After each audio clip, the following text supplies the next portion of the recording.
Mmh, t'en veux? Bonjour à tous, bienvenue dans le deuxième épisode des Daily Recap. Aujourd'hui, on est sur ma dernière séance lower. Alors, comme premier exercice, j'ai du straight leg déficit Jefferson curl. Donc là, on peut voir ma dernière série de montée en gamme. Alors, elle est particulièrement difficile, tout simplement parce qu'en fait, j'ai deux tableaux sur la variante. J'ai un tableau posé au niveau des genoux et un tableau en tête classique sans pause. Et puisque le tableau posé genou, il est un peu moins à jour et que j'ai des perfs qui sont un peu plus incohérentes par rapport à mon posé classique dessus, et ben, je me permets sur mes dernières séries de montée en gamme d'actualiser un petit peu les bas RM, histoire juste de remettre de la cohérence et pouvoir ensuite, quand je l'aurai en tant que variante principale, avoir des données déjà bien à jour dessus. Donc là, on voit qu'il y a 162 kilos, ça passe assez bien. Ici on le remarque, mais je l'ai aussi sur la variante classique, mais j'ai un gros sticking point en haut de la rep. Bon, ça ralentit pas trop parce que c'est encore une fois une série de montée en gamme qui est simultanément une série effective pour mettre à jour le tableau. Mais ça permet aussi, ben, encore une fois, de remettre un peu de la cohérence sur ce tableau en double posé qui est pas trop à jour.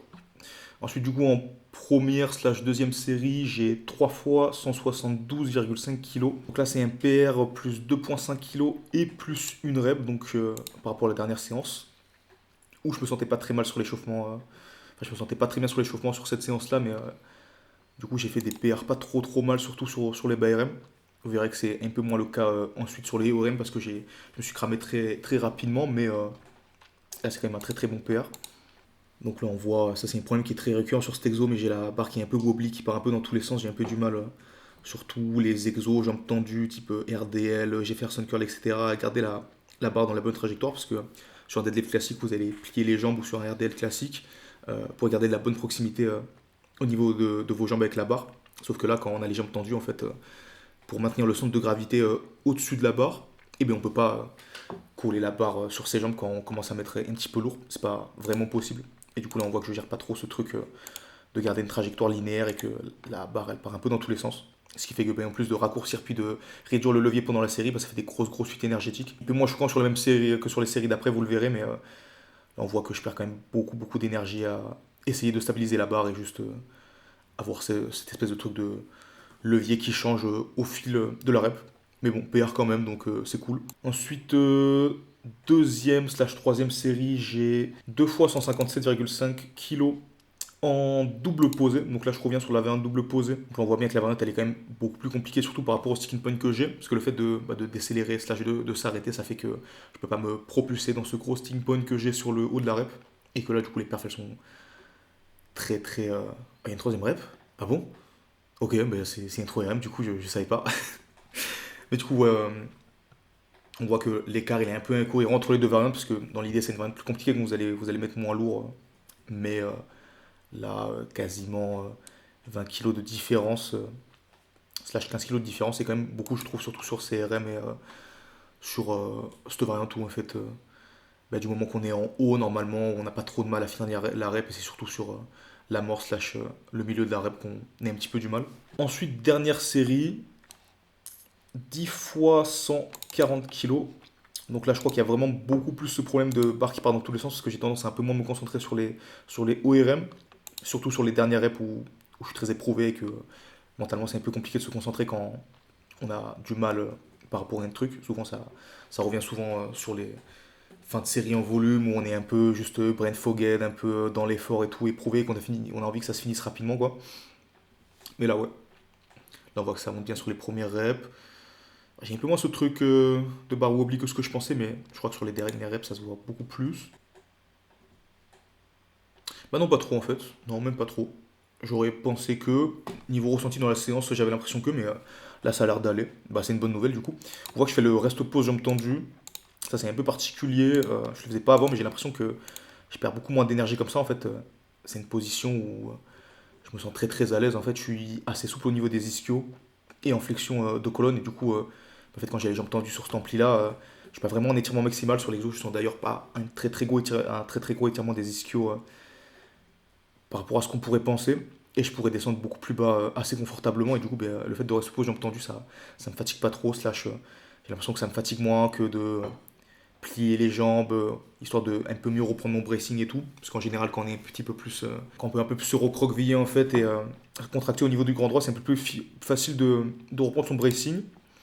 Là, le fait de reste pause, jambes tendues, ça m'a l'air un peu moins opti pour ça, mais visiblement pour moi c'est le bon compromis. Si vous testez l'exo, essayez de tester. Au début je faisais les restes pause en haut. Au final ça fatigue un petit peu au niveau étirement des trapèzes et tout. J'ai l'impression en bas, jambes pliées, j'ai l'impression que le fait de devoir retendre les jambes et tout, ça casse un peu la dynamique de la série.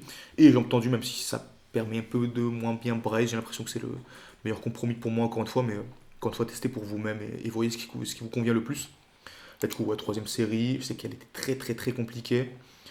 Là, on voit que ça monte assez bien, mais qu'encore une fois, il y a ce gros sticking point en haut qui est pas aidé par le fait que même si sur cette série j'ai un peu moins ce truc, mais la barre elle part un peu dans tous les sens. Et du coup, ben, ça aide pas pour les derniers degrés de l'ampli de pas pouvoir réduire au maximum le levier au niveau de la colonne comme on le voudrait sur cet exo. D'avoir un gros sticking point qui est surtout lié en fait d'avoir du mal au niveau des spinos à finir l'amplitude d'extension de colonne. Mais ouais, là, ouais, je prends beaucoup de rest pause, jambes tendues du coup, et que la dernière rep, elle monte très très bien en bas encore une fois, mais qu'elle est très très très compliquée en haut. Je pense dans l'idéal, aller chercher les 200 kilos plus sur cet exo, ça va être assez facile. Là, je crois que j'ai un 1RM à 192 ou 195, ce qui est un petit peu incohérent, je trouve, avec le 3 fois 172 d'aujourd'hui, mais ça va revenir assez rapidement de toute façon. Tant que ça progresse sur les tableaux, et bah, il y aura du transfert sur les RM d'au-dessus, d'en dessous, et le 200 kg il va arriver assez facilement. Et ensuite, on ira chercher les 210, 220 kg plus, etc. Deuxième exercice, du coup, hack squat. Donc ça, je le dis directement, mais je vais citer les points en considérant que la machine fait 20 kg, parce que c'est comme ça que je le marque sur mon tableau.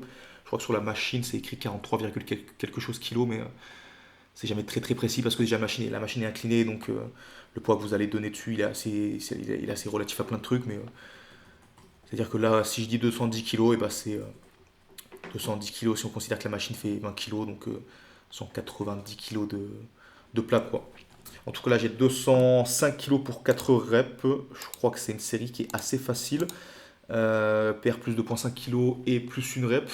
Je crois que je suis pas à l'échec dessus parce que j'étais tellement étonné du PR que je me suis dit que j'allais essayer de m'économiser pour les séries d'après si j'étais vraiment en forme. Mais là, ouais, on voit que ça monte très très bien. Deuxième rep, il n'y a pas trop de décélération. Là, je reste posé. Attends, ouais, je reste pose pas du tout. En fait, j'enchaîne les 4 reps, je crois, sans trop me reposer. Sauf sur le troisième, là où je prends quelques. Non, pas du tout. Ok. Ouais, la série très très facile. Je pense que c'est quasi RIR 3-4, slash même plus peut-être vu la capacité de carène que j'ai déjà observé sur certaines séries wax squats.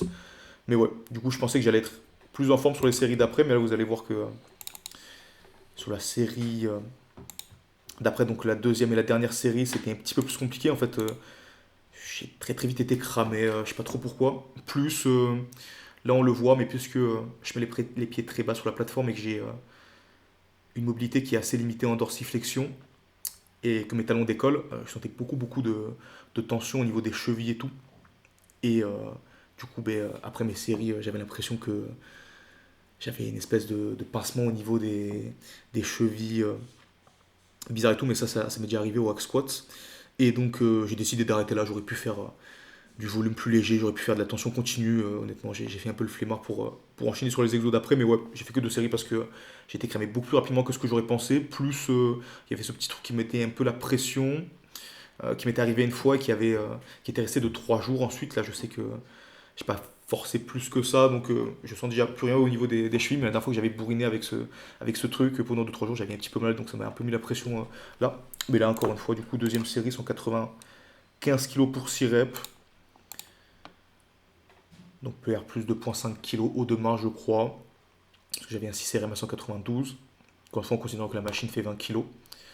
Mais ouais, je vois que ça passe même un peu moins bien. J'ai l'impression que j'aurais même pu faire plus de reps sur la série d'avant à 205 kg. Mais tant que c'est un PR low-key chill, quoi, on s'en fout. Mais ouais, c'était un peu compliqué sur le hack squat aujourd'hui. Pas grand chose d'autre à dire sur l'exo. L'exécution, elle est ok, normale. Encore une fois, c'est des machines, c'est compliqué de se tromper et tout. Tant qu'on a le bon placement et qu'on se set up correctement. Mais ouais. Troisième exo, adduction debout à la machine. Donc là, 6 fois 100 kg. C'est étonnamment léger pour ceux qui auront testé la machine, je pense. Mais c'est parce qu'en fait, bah justement, puisque la machine, même en jouant avec les leviers et tout, elle est très très facile à max out. Parce que la machine est très facile à max out, je fais du end de range dessus en ouverture de hanche pour essayer de taffer un petit peu ce truc-là, gagner en mobilité et tout. Et là, on voit que sur la fin de la série, je fais quelques reps avec une ampli un peu plus classique et que j'enchaîne rapidement les répétitions assez facilement. Donc là, on voit que j'ai beaucoup d'ampli, beaucoup d'ouverture de hanche et tout. Donc là, double posé pour compliquer encore plus les choses. Et que là, sur du coup, la sixième rep qui passe même assez facilement, ben, j'en refais quelques-unes pour montrer que la machine, elle est easy tier, surtout en touch and go et tout. Mais voilà, la machine est cool, mais encore une fois, elle est facile à max out. Mais je la faisais surtout parce que, puisque dans mon optique, j'ai du sumo deadlift et j'essaye de taffer un peu l'ouverture de hanche pour gagner en verticalité. Mais je trouvais qu'en fait, la position, elle était très très similaire et que taffer activement ce truc d'ouvrir les hanches le plus possible et tout, c'était assez cool. Donc en plus de taffer sur une plus grosse ampli, ça me permet de gagner en mobilité, de mettre un peu moins lourd et tout. Je sais que je reviendrai sur de l'abduction à la machine assise parce que c'est beaucoup plus compliqué dessus. Pour les mêmes raisons que j'avais citées pour la machine adducteur par rapport au levier des fémurs sur les pads en fait. Mais là, la machine elle est cool. Je sais que je suis un petit peu intensité modérée sur les séries, mais au fil des cycles, j'arrive à progresser sur mes charges sans trop monter trop les RPE. Et donc, tant que je suis dans cette bonne dynamique, que j'arrive à bien me concentrer sur le fait d'ouvrir les hanches avant une bonne ampli, bah, je reste dans ce truc-là. Donc, la deuxième série, 13 x 90 kg. Donc là, on voit le vrai angle de Gunner en dépit. Donc là, 13 x 90 kg, la même remarque. J'essaie de bien ouvrir les hanches. En vrai, la mobilité, c'est relatif, mais je trouve que je suis pas trop mal en ouverture de hanche, que là, il y a quand même pas mal d'ampli et tout. Mais que depuis que je fais cette variante, du coup, ça s'est bien amélioré. Le fait de taffer activement des amplis comme ça permet de rapidement gagner en mobilité. Le taf de mobilité, dans une certaine mesure, c'est aussi du taf de force, en fait. Mais là, ouais, pas grand-chose d'autre à dire. Assez facile, encore une fois. Mais même remarque que, en fait, tant que j'arrive à augmenter les charges sans trop augmenter l'intensité, bah, j'en profite pour me concentrer sur le fait d'ouvrir les hanches et tout. Et là, du coup, 21 x 80 kg. Dernière série. Donc là, on voit que ça enchaîne bien. Encore une fois, c'est des machines, donc le groove, il est ridiculeusement facile. Hein, mais là, encore une fois, je sais que quand j'arriverai à max la machine avec cette amplitude, bah, je repasserai sur des abductions à la machine assise et peut-être que j'aurai la même approche d'essayer d'avoir beaucoup d'ampli et d'essayer de max out la machine comme ça. Mais en tout cas, j'aurais pu avoir l'approche inverse de max out la machine avec un peu moins d'ampli, sauf que, ben, en fait, en ayant essayé une seule fois, bah, je peux déjà faire du volume avec tous les poids possibles. Encore une fois, ça aurait été bien d'avoir des pins plus grands ou d'avoir des poids calibrés pour pouvoir mettre plus de poids, mais on fait avec le matos qui est à la salle, puis c'est pas forcément problématique. Leg curl couché à la machine. Là, j'ai 2 fois 72,5 kg, donc PR 2,5 kg. C'est que j'essaie de standardiser niveau amplitude 90 degrés au niveau des genoux, de façon assez classique et tout. Donc là, ouais, ça passe assez facilement. Troisième rep qui passe quasiment, mais je sais que je ne l'ai pas compté après l'angle là, il est pas ouf pour déterminer de l'amplitude au niveau de la flexion des genoux, mais je sais que niveau conscience corpo, encore une fois, sur les machines d'ISO, c'est assez facile de savoir si on est rep ou pas. Et en plus, pour filmer d'une autre façon, puisqu'il y a plein de machines collées, c'était assez compliqué. Donc, alors, deuxième série, du coup, 6 x 62,5 kg. Donc là, pareil, ça passe assez bien.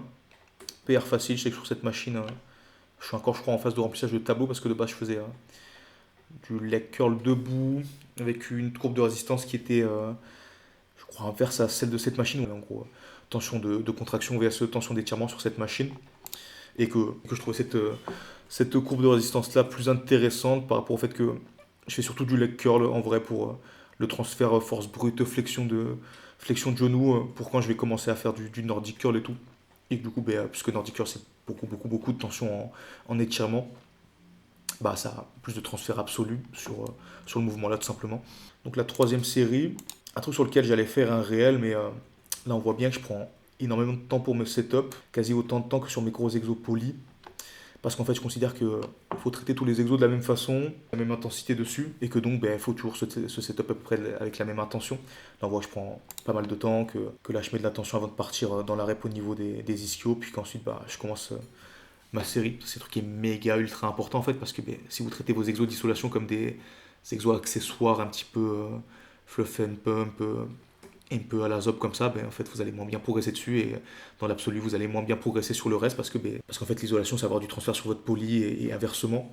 Et donc, on va pas se priver du transfert dans un sens parce qu'on a envie de rusher le truc ou de considérer que c'est moins important. Donc, ça, je ferai certainement une vidéo courte dessus, mais du coup, encore une fois, là, on voit que sur les trois séries, je le montre que sur celle-ci, mais je prends beaucoup, beaucoup de temps pour mes setups et tout. Et là, du coup, je crois qu'il y a On serait pas 52 kg, donc PRO de marge 50, 2,5 kg, pardon. Et puis voilà. Et encore une fois, la version complète de la séance est disponible en exclusivité sur le Discord Fontesque. Donc si ça vous intéresse, vous pouvez nous rejoindre, nous et les athlètes de la méthode. Il n'y a pas eu trop de questions, encore une fois, parce que j'ai posté la story très très tard. Mais si vous voulez que je réponde à vos questions sur le prochain Daily Recap, et bah, postez un petit commentaire. Pour le référencement, petit pouce bleu. Abonnez-vous pour avoir la notif du prochain Daily Recap. Et moi, je vous dis à la prochaine et des gros bisous.